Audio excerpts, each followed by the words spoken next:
स्वामीजींनी खूप सुंदर गोष्टी या भागात सांगितल्या. त्यांनी आपले गुरुदेव परमहंस काय सांगतात आहे, हा विचार आपल्या मनात ठेवलाय, कारण हा विचारच खूप सुंदर आहे. परमहंसांनी त्यांना सांगितलं, की एखादा जर व्यक्ती गुहेत त्याचा मृत्यू झाला आणि मृत्यूपूर्वी जर त्याच्या मनात चांगला विचार आहे, देशाच्या कल्याणाचा, विश्वाच्या कल्याणाचा विचार आहे आणि तो विचार ठेवून जर त्याचा मृत्यू झाला असेल, तर तो विचार सगळ्या लोकांपर्यंत, या विश्वापर्यंत पोहोचतो. मग त्याची कॅपॅसिटी जर राज्य आहे, देश आहे, विश्व आहे, म्हणजे ज्या हेतून तो तो विचार त्यांनी पाठवला असेल, त्या लोकांपर्यंत तो विचार पोचतो. आपण रोज प्रार्थना करतो की या जगात सगळ्यांचं कल्याण होऊ दे. शेतकरी, कामगार, कारागीर सगळे सुखी असू दे, सैनिक सगळे सुखी असू दे. सगळ्या विश्वापर्यंत हा विचार पोचतो, भलेही आपण मुठ्ठीभर असू देत. किती सुंदर आहे स्वामीजींचा विचार, परमहंसांचं मार्गदर्शन आपल्यापर्यंत कसं पोचतंय याचा रोज प्रत्यय आपल्याला येतोय. तर परमहंसांनी ही गोष्ट 100दा विवेकानंदांना सांगितलेली आहे. आणि विवेकानंद म्हणतात, ही गोष्ट तुम्ही प्रत्येकाला सांगा, की तुमचा जो विचार आहे तो विचार सगळ्या विश्वाचं कल्याण करणारा असतं. कारण कल्पवृक्ष कल्पवृक्ष कुठे आहे, तर तो आपल्यात आहे. फक्त आपल्याला त्याला मागता आलं पाहिजे. ही गोष्ट परमहंसांनी सांगितलेली आहे. आणि अ, सकाळी उठलं की काय होतं, की आपण कसा विचार करतो याच्यावरून आपला अख्खा दिवस जातो. तुम्ही या माझ्या विधानाशी ॲग्री असाल, सहमत असाल तर अंगठा दाखवा. आपण सकाळी म्हटलं, की मी खूप आनंदी आहे, मी खूप उत्साही आहे, माझे सगळे कामं पटपट होतात आहे, मला खूप यश मिळते आणि माझी तब्येत खूप छान आहे. तर असा जर विचार आपण केला, की मी सुदृढ आहे, मी सशक्त आहे, तर तुम्ही अख्खा दिवस तो विचार घेऊन राहता आणि रात्री तुम्हाला जाणवेल, की तुम्ही खरंच आनंदी आहे. तुमच्या कामांमध्ये यश मिळतंय, लोकं तुमचे पटपट कामं करतात आहे, लोकं तुम्हाला सन्मान देतात आहे. तुम्हाला सगळे विचारतात आहे आणि आजार वगैरे तर तुम्हाला काही वाटणारच नाही, की हा आजार मला आहे. कारण तुम्ही म्हणताय ना, माझी तब्येत चांगली आहे. म्हणजे मूळ काय आहे, तो विचार आहे. तो विचार आपण फक्त सकाळी स्वतःला एक महसूस करायचंय, की मी आनंदी आहे, माझी तब्येत चांगली आहे. भलेही तुम्हाला बरं नसेल, तरी तुम्ही मी आनंदी आहे, मी हेल्दी आहे, मी मी श्रीमंत आहे, हा विचार करा ना. विचार करण्यात काय जातं? काहीच खर्च करावे लागत नाही. हे जे तत्वज्ञान आहे, हे स्वामीजींचं आहे. फक्त थोडं सोप्या शब्दात आपल्यापर्यंत ठेवते. तर माझी तब्येत चांगली आहे. ज्या माता भगिनी त्यांना थोडंसं वाटतंय, की मला दुखतंय, कुठे काही खुपतंय, मला त्रास होतोय. पण तुम्ही विचार करा, की मी सुदृढ आहे, मी सशक्त आहे, मी आनंदी आहे, मी श्रीमंत आहे. हा विचार करा. अख्खा दिवस तुमचा तसा जाईल आणि अख्खा दिवसच नाही, महिनोन-महिने, वर्षोन-वर्ष तुमचे तसेच जातील. तुम्ही श्रीमंत तशाच म्हणजे तुम्हाला ही भावना तुमच्या मनात येईल, की मी महालक्ष्मी आहे. मग तुम्ही बाजारात जरी जाल ना, तरी तुमचं पाकीट भरलेलं आहे. तुम्ही दुसऱ्याला द्याल ना, तरी तुम्ही त्याला असं अगदी दोन्ही हातांनी द्याल. आणि जेव्हा पैसे तुम्ही द्याल, तेव्हा हा भाव तुम्ही आणाल, की याचं कल्याण होऊ दे, सगळ्यांचं कल्याण होऊ दे. म्हणजे त्या भावात तुम्ही राहाल. थोडक्यात स्वामीजींचा विचार आपल्यापर्यंत पोहोचवला. इथे स्वामीजी म्हणजे अ, स्वामीजी कसं छान छान गोष्टी आपल्याला सांगतात. स्वामीजींनी सगळ्या बाबतीत काम केलंय. राजनैतिक, त्याच्यानंतर सामाजिक, आर्थिक, धार्मिक सगळ्या प्रश्नांना त्यांनी उत्तरं दिलेली आहेत. अनेक सुविचार स्वामीजींनी सांगितलेले आहेत. एक एक आपण प्रत्येक सेशन मधून आता बघूया. परमहंस जे होते ते कारुण्य मूर्ती होते. परमहंसांचं रूप आपल्या डोळ्यासमोर आणा, त्यांचे डोळे आपल्या डोळ्यासमोर आणा. असं वाटतं बस कारुण्य आणि कारुण्य, फक्त प्रेमच आहे. त्यांना त्यांना कधी कोणी रागवलेलं बघितलेलंच नाहीये. पण इथे विवेकानंद योद्धा संन्यासी होते. रागवायचे, चिडायचे आणि कडाडून हल्ला करायचे समोरच्यांवर. ते बघतच नव्हते की अमेरिकेत ख्रिस्ती आहेत की कोण आहेत. जिथे चुकलात तिथे त्यांनी बोललेच पाहिजे अशी त्यांची धारणा आणि विचारसरणी होती. आणि स्वभाव थोडा या बाबतीत आक्रमक होता. पण लगेच ते सगळं विसरून जायचे. आणि एखादा पिता कसा असतो, बाप कसा असतो, तो पुन्हा आपल्या मुलांना जवळ करतो, कुठे भेदभाव ठेवत नाही, तसे ते सगळ्यांना जवळ करायचे. तर आता इथे 1895 ला स्वामीजी न्यूयॉर्कमध्ये एका छोट्याशा खोलीत राहत होते आणि या खोलीत त्यांनी राजयोगावर वर्ग सुरू केले. ती तारीख सांगते 29 जानेवारी 1895.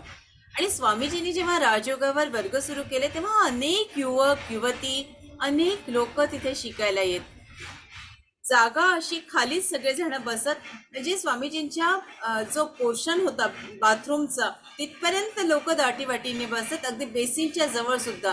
आणि स्वामीजींचा जो बाहेरचा भाग होता, जिना होता, तिथपर्यंत लोक स्वामीजींचा आवाज आला पाहिजे आणि आपण काहीतरी त्यांच्याकडून ग्रहण केलं पाहिजे, जागा तर नाही. म्हणजे कशा कशा परिस्थितीत स्वामीजी शिकत होते आणि लोकांना इतकं होतं, म्हणजे तीव्र इच्छा होती, प्रबळ इच्छा होती की नाही, आपण स्वामीजींकडून शिकलो पाहिजे आणि स्वामीजींकडे देण्यासारखं खूप होतं. 1886 साली परमहंसांनी स्वामींना सांगितलेलं होतं की तू काली मातेची उपासना कर आणि काली मातेचं जे काम आहे, जे भव्य दिव्य काम आहे ते तुला करायचंय. मी तुला आता सगळ्या सिद्धी दिलेल्या आहे आणि मी फकीर झालोय. एखादाच गुरु असतो की तोच आपल्या सगळ्या सिद्धी आपल्या विद्यार्थ्याला, आपल्या शिष्याला देतो. अन्यथा कुठलाही गुरु सगळ्या सिद्धी कधीच देत नाही, तो काहीतरी स्वतःजवळ ठेवतो. पण इथे परमहंसानी, नॉरेन मी आता तुला सारं दिलंय रे आणि मी आता फकीर झालोय, मी बेफिकीर झालोय रे, असं त्यांचं शेवटचं वाक्य होतं. पण कल्पना करा, या सगळ्या सिद्धी मिळून सुद्धा, इतका अल्प आयुष्य असून सुद्धा 9 वर्ष विवेकानंदांनी भारत भ्रमण केलेलं आहे. तिथे कुठल्याही सिद्धी त्यांनी वापरलेल्या नाहीयेत. आणि या सिद्धी आता कुठे वापरतात येते, ते इथे अमेरिकेत वापरतात आहेत.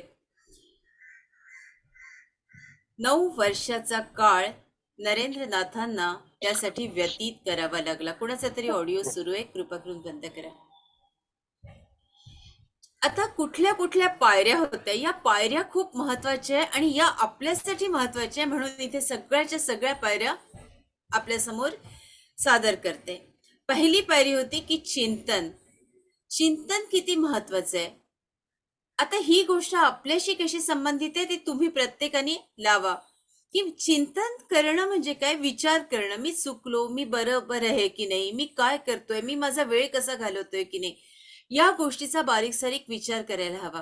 कालच मंगला गोडबोले यांना भेटले होते. आपण सगळ्यांनी त्यांचं नाव ऐकलं असेल, प्रसिद्ध लेखिका मंगला गोडबोले. तर त्या म्हणाल्या की मी चिंतन करते आणि मला जर वाटतंय की माझा वेळ हा असा वाया जातोय तर मी त्या गोष्टी तिथेच थांबवते. चांगलं काय वाईट काय या प्रत्येक स्त्रीनं निवडून घेतलं पाहिजे, प्रत्येक पुरुषानं ठरवलं पाहिजे की माझ्या या गोष्टी जर चुकीच्या आहेत तर मी या थांबवायच्या आहेत. माझा वेळ मला असा या पद्धतीने वाया घालवायचा नाही. आणि मग तसं मी माझ्या मनाला वळण लावते, तसं मी लिहिते, छोट्या छोट्या गोष्टी टिपते. थोडक्यात काय मास्टर्स, की मी माझा वेळ कसा घालवते, मी कशी वागते, मी कशी बोलते, ह्या गोष्टी जेव्हा आपण चिंतन करतो त्याचं, तर त्यावरून आपल्याला अनेक गोष्टी समजतात की मी चूक की बरोबर. आणि म्हणून स्वामीजींनी पहिला मुद्दा सांगितलाय की चिंतन करा, स्वतःशी स्वचा संवाद करा. ते ही पहिली पायरी. दुसरी बहुश्रुतता. स्वामीजी लहान मुलापासून, लहान लेकरापासून मोठ्यांपर्यंत प्रत्येकाचं ऐकायचे, प्रत्येकाचं ऐकणं, लिसनिंग स्किल. आणि याच्यामुळे सुद्धा आपण अनेक गोष्टी शिकतो. लहान लहान लोकांकडून सुद्धा आपण अशा इतक्या गोष्टी शिकतो, म्हणजे कोणाला असं कमी जास्त समजताच कामा नये. जो स्वच्छ करणारा, आपल्या सफाई करणारा जो दादा असतो त्याच्याकडून कितीतरी गोष्टी शिकतो. आपल्याला हे कळतं की अरे, हा किती कठीण परिस्थितीतून आपल्या मुलांना शिकवतोय. एका बापाचं हृदय आपल्याला त्याच्याकडून कळतं, अनेक गोष्टी. त्याच्यानंतर आत्मबोध. ही गोष्ट त्यांना कन्याकुमारीला लक्षात आली की आत्म्याचा बोध त्यांना झाला की मी कशासाठी जन्म घेतलाय, मला नेमकं काय करायचंय आणि मला आता अमेरिकेला कशासाठी जायचंय. आत्मबोध होणं ही अतिशय आवश्यक आहे. ही ध्यानाची त्यांनी तिसरी पायरी सांगितली आणि आपल्याला प्रत्येकाला आत्मबोध होतो की माझा जन्म कशासाठी झालाय आणि मला नेमकं काय करायचंय. त्याच्यानंतर वक्तृत्व. तुमचं वक्तृत्व कसं आहे, तुम्ही कसं बोलता. इथे स्वामीजींनी फॉर्ड जिंकलाय शिकागोत. आर्ट गॅलरीमध्ये जेव्हा ते उभे राहिले तेव्हा साऱ्या विश्वाला हादरून टाकला, अशा पद्धतीचं अमोघ वाणी, अमोघ वक्तृत्व त्यांचं होतं. आणि सगळ्यात शेवटी, की परिस्थिती कशी आली तरी तुम्हाला तोंड देण्याची हिंमत आली पाहिजे. आणि स्वामीजींनी हे दाखवून दिलं. खरं तर स्वामीजी खचले होते, वैतागले होते, कंटाळले होते, एकटे होते. वाटेल तसे लोक त्यांच्यावर आरोप ठेवत होते आणि आता कुठे राहायचं हाही प्रश्न स्वामीजींच्या मनात आला होता. त्यांच्या परमेश्वराच्या कृपेने, त्यांच्या गुरूंच्या कृपेने तशी वेळ आली नाही. पण त्याही परिस्थितीत स्वामीजी प्रत्येकाला उत्तर देत होते. म्हणजे विरोधक कितीही कडवे असू दे, आपल्याला आपल्या स्वबळावर लढता आलं पाहिजे. परिस्थिती अशी आहे, मी आता आत्महत्या करते हा विचार चुकूनही करता कामा नये. कारण आज अनेक जण निराशेच्या गर्तेत आहेत, आत्महत्याला जवळ करतात आहे. अगदी लहान लहान लेकरांपासून, की अगदी लहान लहान लेकरं, की आईने काही दिलं नाही, फोन नाही घेऊन दिला म्हणून आत्महत्या, गाडी नाही घेऊन दिली म्हणून, अशा अनेक छोट्या मोठ्या गोष्टींवरून. तर ही परिस्थिती थांबायला हवी आणि म्हणूनच स्वामीजी सांगतात आहे, की तुम्हाला तुमच्या स्वबळावर उभं राहता आलं पाहिजे. न्यूयॉर्कमध्ये भाड्याच्या घरात स्वामीजी दुसऱ्या माळ्यावर जेव्हा शिकवत होते, तेव्हा मी आता आपल्याला परिस्थिती सांगितली, की अतिशय कठीण परिस्थिती होती. इथे स्वामीजी सगळ्यांनाच मोफत शिकवत होते. अर्थार्जन काहीच नव्हतं. अगदी मीठ भाकरीला पुरतील इतकेच पैसे स्वामीजींकडे होते. आणि त्याच्यात स्वामीजींकडे येणारे जाणारे ते अनेक लोक होते. अनेक लोक जेवून जायचे. वय वर्ष होतं 32. आणि आता तर स्वामीजींकडे अनेक नास्तिक लोक, वैज्ञानिक लोक आणि तिसरे तर पत्रकार सुद्धा येऊन स्वामीजींकडून शिकून जात होते. पण कुठेही पत्रकार येऊन शिकत होते, पण वर्तमानपत्रात काही अशा बातम्या देत नव्हते की स्वामीजी शिकवतात आहे. म्हणजे तिथे प्रसिद्धीसाठी स्वामीजींना त्यांनी परांमुखच केलेलं होतं. अनेक मुलं मुली स्वामीजींचे विद्यार्थी शिष्य झाले होते. आणि एक गुडविन नावाचा मिस्टर गुडविन, त्याच्याबद्दल याच्यासाठी सांगते की त्याचं योगदान खूप महत्वाचं आहे. तो स्टेनो होता. इंग्लंडच्या कोर्टात तो काम करायचा. आणि हा मुलगा पटापट स्वामीजींचं सगळं लिहून ठेवायचा. याच्यामुळे स्वामीजींचे ज्ञानयोग, राजयोग, ध्यानयोग, भक्तियोग ही सगळे भाषणं त्यांनी लिहून काढले. पतंजली योगसूत्र लिहून काढलं. आणि स्वामीजींचं त्यांनी सचिव म्हणून सुद्धा जी भूमिका होती ती चोख बजावली. तो स्वामीजींबरोबर सारा युरोप देशात फिरला, तो भारतात सुद्धा आला. पण दुःखद बातमी अशी की स्वामीजींच्या आधीच तो कायमचा या काळाच्या पडद्याआड निघून गेला. अमेरिकन युवक युवती आता स्वामीजींचे आकर्षण, स्वामीजी हे सगळ्यांचेच आकर्षण बिंदू झाले होते. आणि आता गर्दी खूप वाढली होती. मुलांना खूप आवडायचं स्वामीजी किती क्रांतिकारी आहे, किती वैज्ञानिक आहे, किती छान समजावून सांगतात. आयुष्यात असं आम्हाला कोणी सांगितलंच नव्हतं आणि आता खूप काही शिकायचंय या भावनेनं स्वामीजींकडे खूप गर्दी होत होती. दोन युवतींचा उल्लेख करते, मेरी लुई आणि लिओन लॅड्सबर्ग. मेरी लुई ही फ्रेंच होती आणि लिओन लॅड्सबर्ग ही रशियन ज्यू होती. मेरी लुईला अभयानंद हे नाव दिलं, तर लॅड्सबर्ग हिला त्यांनी कृपानंद हे नाव दिलं होतं. एक अनुभव सांगते की स्वामीजी राजयोग जेव्हा शिकवायचे, की स्वामीजी सगळ्यांना सांगायचे ध्यान कसं लावायचं. असं कनेक्शन हे पुअर येते, अनस्टेबल येते. तुम्हाला माझा आवाज येतोय की नाही? अच्छा. तर सगळी मच्छरांची टोळी त्यांच्या चेहऱ्यावर बसायची. आणि जे स्वामीजींचं तर इतकं मनावर नियंत्रण होतं की त्यांना कुठलीच गोष्ट त्रास देत नव्हती. पण इथे त्यांचे शिष्य मात्र अगदी इकडून तिकडे पळायचे स्वामीजींचं ध्यान लागलं की, आणि दुरून बघायचे की स्वामीजींचं ध्यान लागलं. तर स्वामीजींच्या चेहऱ्यावर सगळे मच्छर आलेले असायचे, पण स्वामीजींना कुठलीच वेदना होत नव्हती. कारण ते अगदी म्हणजे ब्रह्मस्थितीत असायचे. त्याच्यानंतर इथे 1895 साली त्यांचं राजयोग हे पुस्तक आलं आणि त्याच्या 3 आवृत्त्या इथे न्यूयॉर्क शहरात प्रसिद्ध झाल्या. जून मध्ये वर्ग संपले होते आणि आता विद्यार्थ्यांना असं वाटलं की स्वामीजी बिचारे कित्येक दिवसांपासून खूप परिश्रम करतात आहे, खूप मेहनत करतात आहे. आता त्यांनी थोडासा आराम करायला हवा, थोडी थोडी स्वतःची काळजी घ्यायला हवी. कारण स्वामीजी खरंच 5 ज्या आजारांनी झगडत होते, कुठेतरी त्यांना निवांतपणाची आणि कुठेतरी थोडा बदल होण्याची गरज होती. तेव्हा त्यांनी ठरवलं, की सेंट लॉरेन्स नदीवर वेलेस्ली बेट आहे आणि या बेटावर थाउजंड आयलंड पार्क आहे. इथे कुमारी डचर यांची एक लहानशी कुटी आहे. तर या कुटीत जाण्याचं स्वामींनी ठरवलं. 19 जून 1895 ती तारीख आणि तिथे म्हणजे इथून तिथे गेले, पण तिथेही त्यांनी प्रशिक्षण वर्गाला सुरुवात केली. आणि इथे स्वामीजींचा स्वभाव अनेक लोकांनी टिपला, की स्वामीजी नेमके कसे होते. तर स्वामीजी खूप मस्करी करायचे, थट्टा करायचे. त्यांची असा इतका छान संवाद करायचे, की प्रत्येक युवतीला, प्रत्येक युवकाला वाटायचं, की हे आमचे मित्र आहेत, हे आमचे जवळचे पक्का पक्का दोस्त असे आहेत. आणि त्याच्यामुळे खूप जण दुरून दुरून त्यांना भेटायला यायचे. कधी तर अशी परिस्थिती असायची, की रात्री तुफान यायचं, पाऊस यायचा, कडाक्याची थंडी असायची आणि त्याच्यात सुद्धा लोक जीव अगदी मोठी ठेवून नाही आम्हाला स्वामीजींना भेटायचंय म्हणून दुरून दुरून लोक इथे स्वामीजींच्या दर्शनाला आणि त्यांच्याकडून मार्गदर्शन घ्यायला येत होते. जवळजवळ 100-200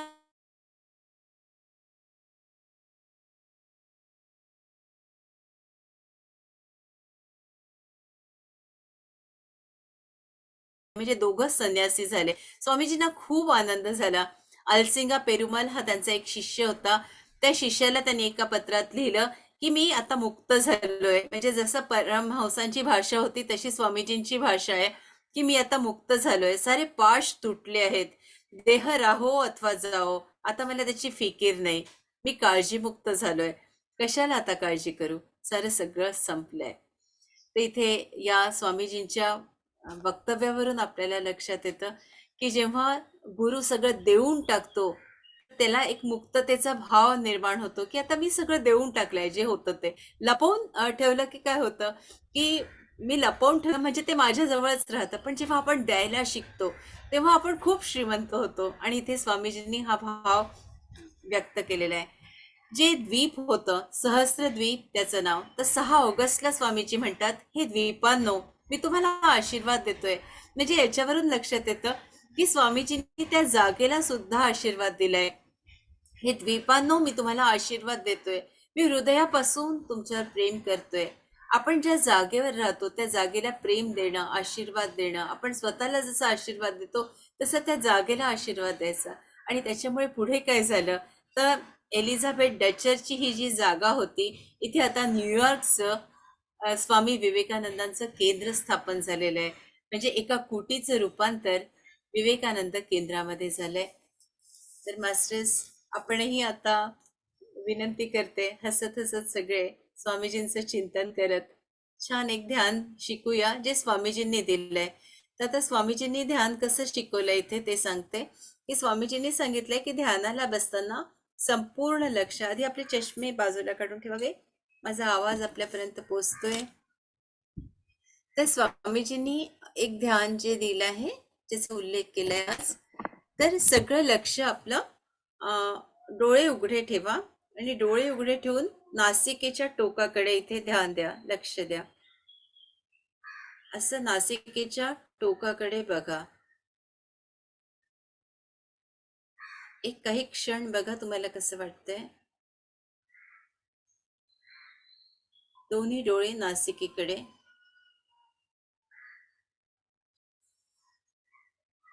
नासिकेकडे आपल्याला बघायचे आणि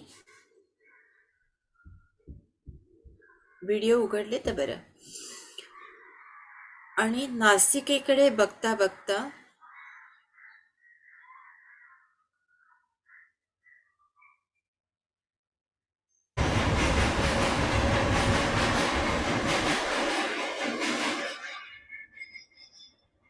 आणि नासिकेकडे बघता बघता डोळे मिटायचे. लक्ष आज्ञाचक्राकडे. दोन हिवईंच्या मध्ये लक्ष द्या.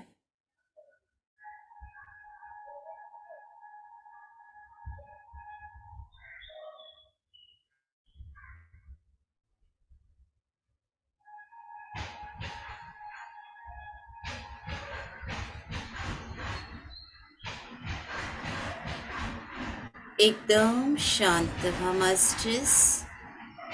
इथे आपल्या गुरूंचं ध्यान करा.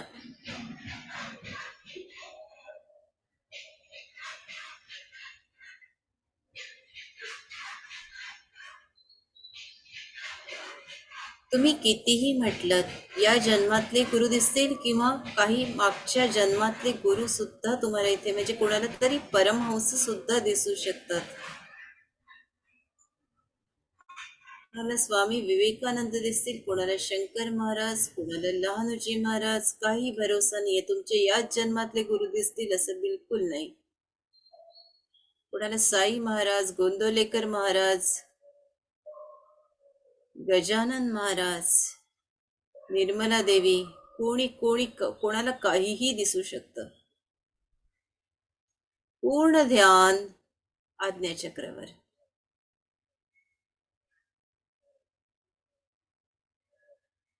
समर्थ रामदास स्वामी, विनोबाजी, संत कबीर, तुकडोजी,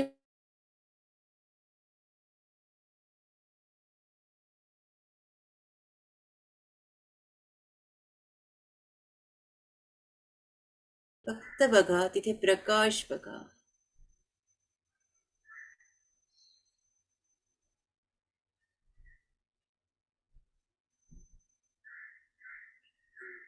श्वासाशी एकरूप व्हा.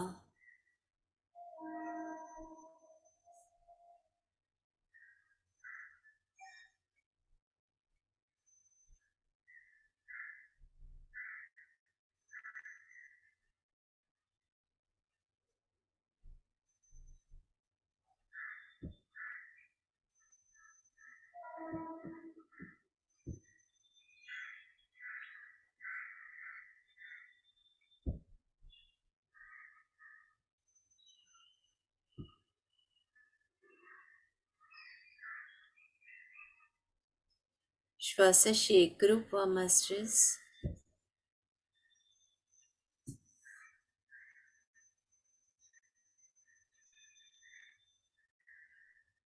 आणि हळूहळू हृदयात या.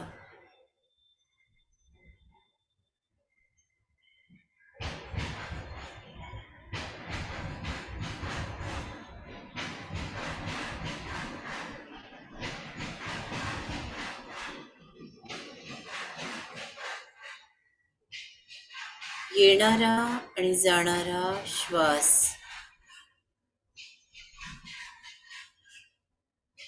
एकदम शांत.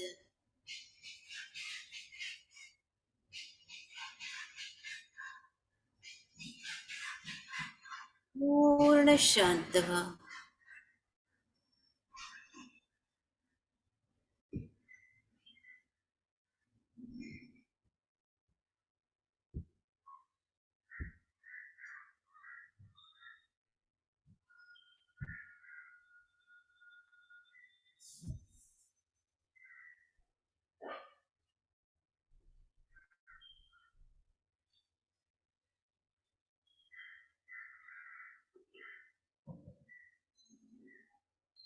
एकदम शांत.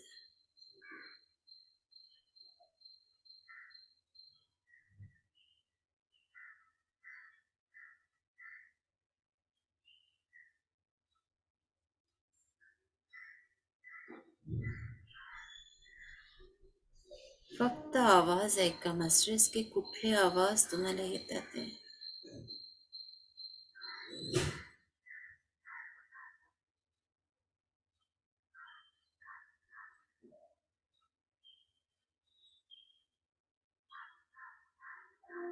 ही संपूर्ण ऊर्जा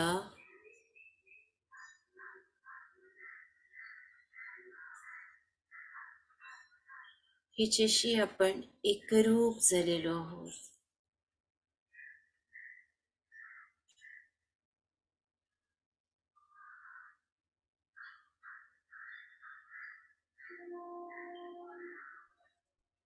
एकदम शांत.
मास्टर्स,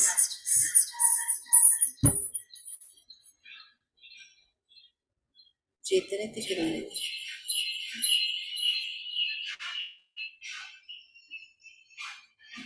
आपली पावलं हळूवार हलवा.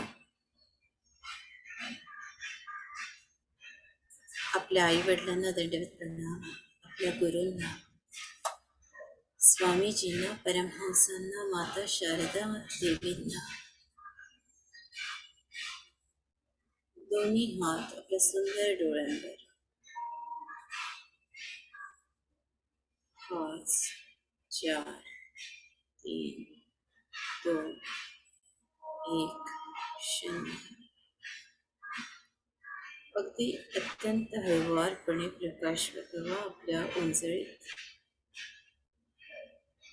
या विश्वात शेतकरी, कामगार, कारागीर, सैनिक सगळ्यांचं कल्याण होतंय. गाई, वासरं, मुली, बाळी आम्ही सगळ्या सुरक्षित आहोत, आनंदी आहोत, स्वस्थ आहोत. कल्याणमस्तु, कल्याणमस्तु, कल्याणमस्तु. दोन्ही हात आपल्या डोक्यावर तथास्तु. आज खूप सुंदर एक पद्धत स्वामीजींची आपण शिकलोय.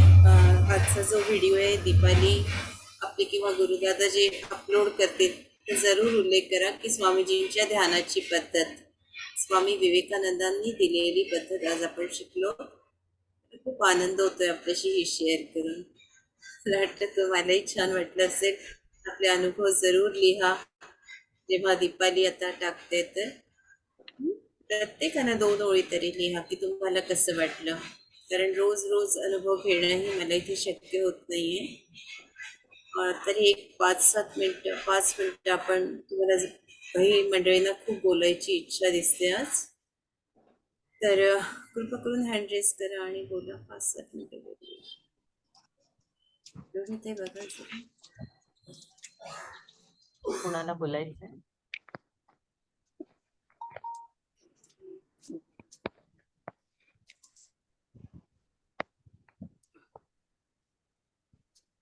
शिलाताई, राधिकाताई बोलायचंय?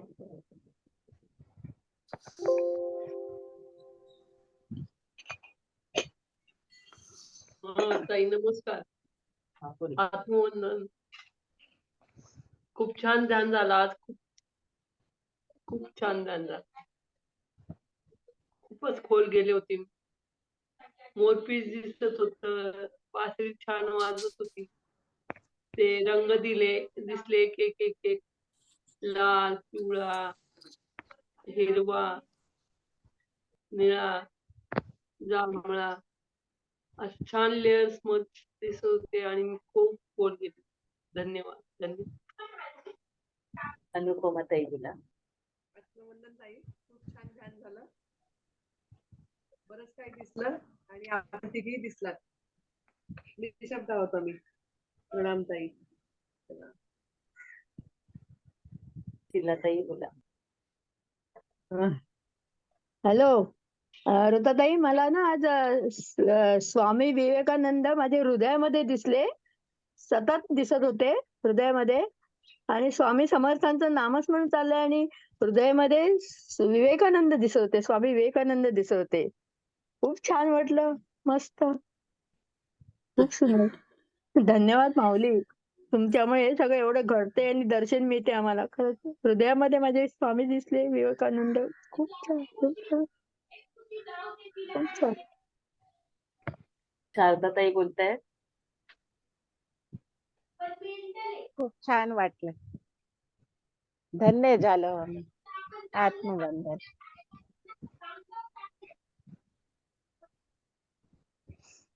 की कोणाला बोलायचंय? सरिता ताई, सरिता पाठक ताई वगैरे.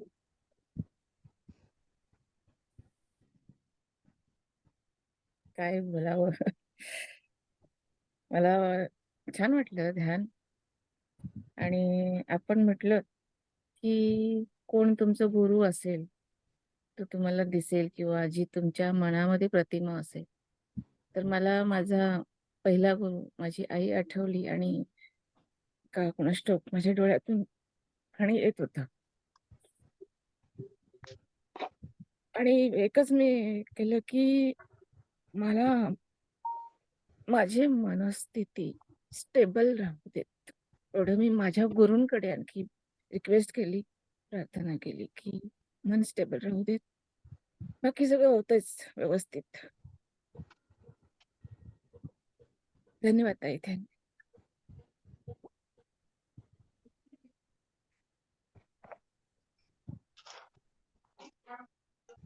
सर्वांना एवढे प्रचंड लाभ होत आहेत. सर्वांनी जरूर लिहा फेसबुक, युट्यूबला.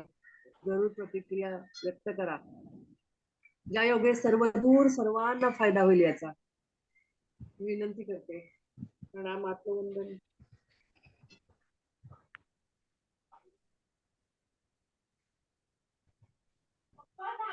मला वाटतं सगळ्यांचं बोलून झालंय. मी आपली रजा मागते. धन्यवाद. आपला दिवस आनंदात जाऊ. जय श्रीराम. जय जय श्रीराम. श्रीराम. जय श्रीराम. जय जय श्रीराम. श्रीराम.